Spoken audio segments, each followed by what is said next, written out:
Hello and welcome to English Hoot. I'm Lily. And I'm Sam. We are so happy you are here with us today. Yes, on English Hoot, we help you learn English in a fun and easy way. No stress, just good learning. Today, we are talking about a big problem. You know English words, you study grammar, but then, You watch a movie or talk to someone. and you think, why are they speaking so fast? It sounds like one very, very long word. Yes, it happens to all of us. So our topic today is don't miss a word. Understand fast English. Don't worry, it is not magic and they are not superheroes. Today, we will find the secret. Let's start with the big question. Are people really speaking very, very fast? Sometimes, yes. My friend from Sydney talks very fast when he is excited about football. But often, no. The problem is not only speed, it is something else. It is an illusion. An illusion, like a magic trick? Exactly. Think about a song in your language. You know the words, the singer is fast, but you understand, right? Right, because you know how the words connect. You expect the sounds. Yes, in English, the big problem is connection. Native speakers connect words. They change small words. This is the hidden challenge. Can you give us an example, Lily? Of course, a simple question. What are you doing? Say it slowly, Sam. What are you doing? Good. Now say it like you say it to a friend on a normal day. Fast. What you doing? See? What are you becomes whatcha. Doing becomes doin'. The words change. This is why your brain is confused. Your brain looks for what are you, but it hears whatcha. So our first listening strategy is often wrong. We listen for every single word, but in natural speech, single words often disappear. Yes, we try to hear every word and we get lost. We need a new strategy. We need to listen for groups of sounds, for phrases. It's like looking at a forest. Don't look at every single leaf. Look at the trees, the groups of trees. Perfect example, Sam. So remember, the problem is often not speed, it is connected speech. Okay, so words connect, but does this happen in all English? Oh no, this is the fun part. It happens everywhere, but in different ways. Let's compare two big accents, American English and British English.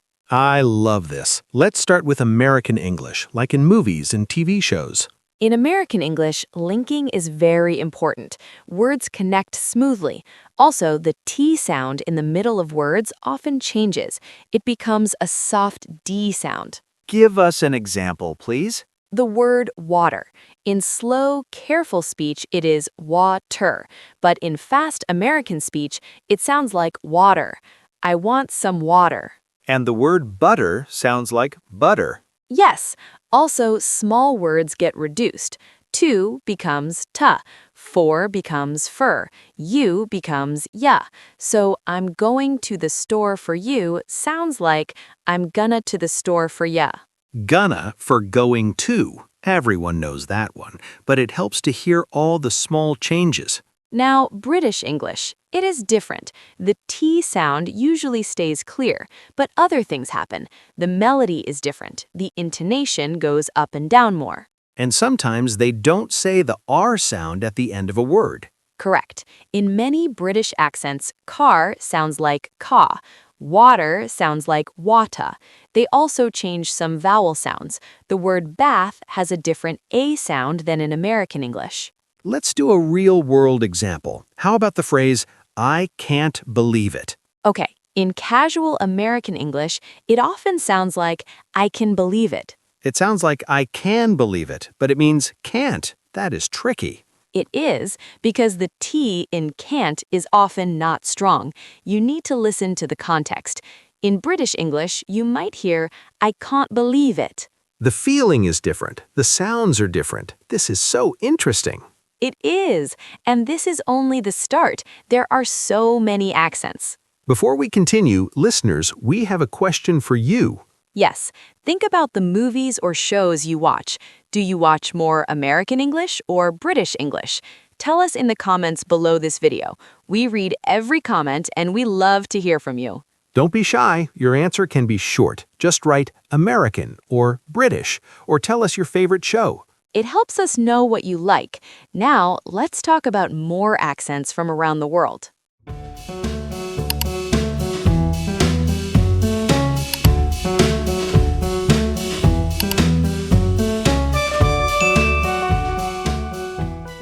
So, we talked about American and British English, but the English-speaking world is much bigger. Yes, and it is beautiful. Every accent has its own music. Let's take a little trip. First stop, Australia. G'day, mates! Good try, Sam. Australian English is famous for its relaxed feeling, but it has some special sounds. One thing is upspeak. Upspeak? What is that? It is when the voice goes up at the end of a sentence, like asking a question, but it is not a question. For example, I went to the beach on Saturday. The voice goes up on Saturday. It sounds friendly and casual. Oh, I hear that a lot in Australian TV shows. Also, the vowels are different. The word day sounds a bit like die. Yes, good day can sound like good die, and no can sound a bit like new. But don't worry, you don't need to speak like this. You just need to recognize it. Next, let's go to Ireland. I love Irish accents. They sound very musical. They do. One clear marker is the R sound. In many Irish accents, the R is strong, even at the end of words.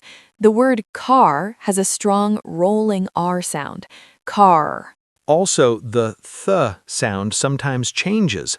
Think might sound more like tink, and this might sound like dis. But the melody is the key. The voice goes up and down a lot. It's like a song. An Irish friend once told me, "It's a grand, soft day." It means it's a nice, gentle, rainy day. The way they say it is beautiful.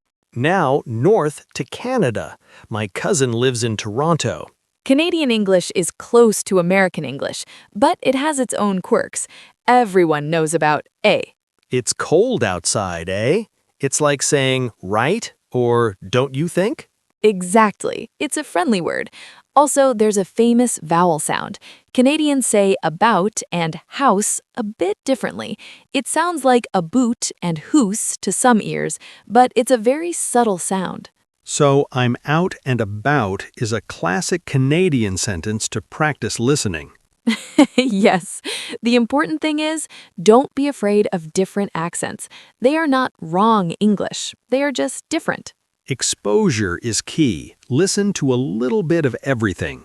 Okay, Sam, we know the problem, we know about accents, but what can our listeners do?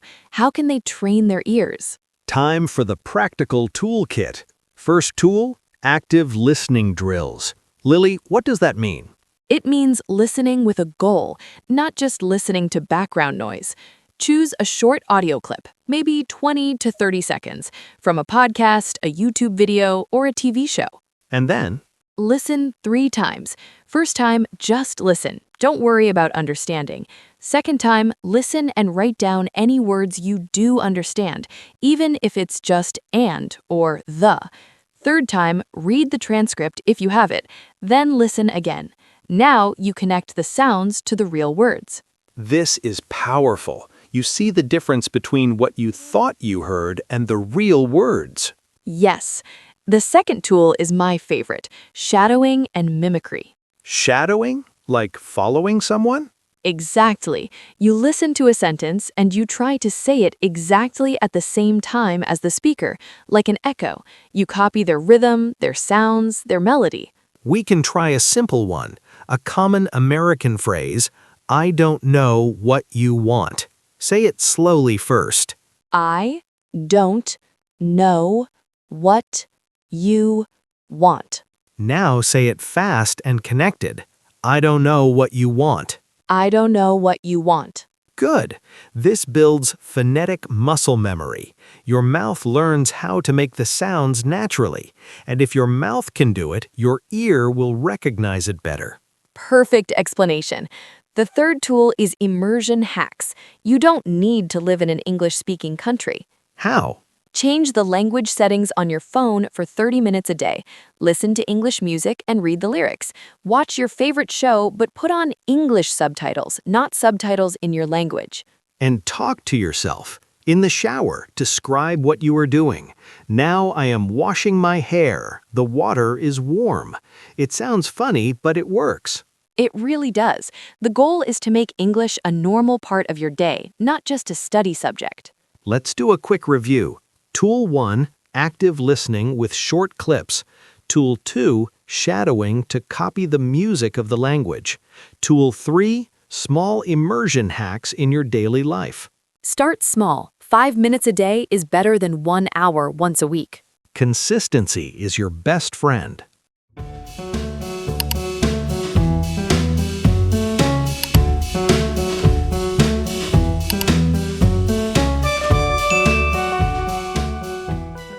So we have some great tools now, but this journey is about more than just understanding others. That's right. It's also about you and your confidence. When you start to understand different accents, something amazing happens.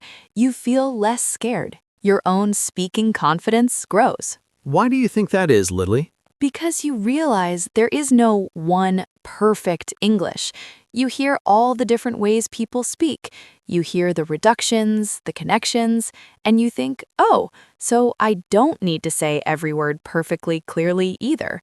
I can speak more naturally. That's a big moment. It's freeing. You stop worrying about being 100% perfect. You focus on communication. Exactly. And there is another beautiful part. Cultural connection. How so? An accent is not just sounds. It carries a bit of a place's culture, its history, its people. When you make an effort to understand an Irish melody or an Australian upspeak, you are showing respect. You are connecting with that person's world. It's like a key to a new door. You understand a joke better. You feel the emotion in a song. It makes the language alive. And remember, you don't need to speak with these accents. You just need to understand them. Your speaking accent is your own, and it's wonderful. So what are the next steps? Where do our listeners go from here? First, choose one small thing from our toolkit. Just one. Try it this week. For example, find a short clip from a TV show you like and do the 3-step active listening. Second, explore. If you usually watch American shows, try one British show this month, maybe a fun reality show or a nature documentary. The pictures help you understand. Third, use the English Hoot community. In the comments, you can ask questions. You can tell us what accents are difficult for you. Maybe you can even find a study buddy from the comments to practice with. And we have a challenge for you, listeners. Yes, your challenge this week is shadow one sentence. Find one sentence from a movie, a podcast, or even from this video. Listen to it many times. Then try to say it exactly like the speaker.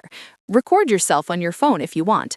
Just try it. It might feel strange at first, but it's like learning a dance move for your mouth. It's fun. And finally, be kind to yourself. This is a journey. Some days will be easy. Some days your brain will feel tired. That's okay. The most important thing is to not stop. Every little bit of listening helps. You are training your brain. It will get better. So remember, fast English is often an illusion. The secret is connected speech and the music of different accents. Use active listening, shadowing, and small daily immersion hacks. Be curious about the world of accents. You are not just learning a language, you are going on an accent adventure, and we are here with you on English Hoot. Before we go, one last question for the comments. This is our weekly comment task. Yes, we want to know, what is one English word or short phrase you often hear but find difficult to understand when people say it fast? Write it in the comments below. For example, maybe, "What do you mean?" or "I have to go." Write your word or phrase. Lily and I might talk about it in a future video. We read all your comments. Your questions help us make better videos for you. Thank you for being part of our community. Thank you for listening today. You are doing great. Keep practicing, stay curious, and remember to have fun. See you next time on English Hoot. Bye for now. Bye.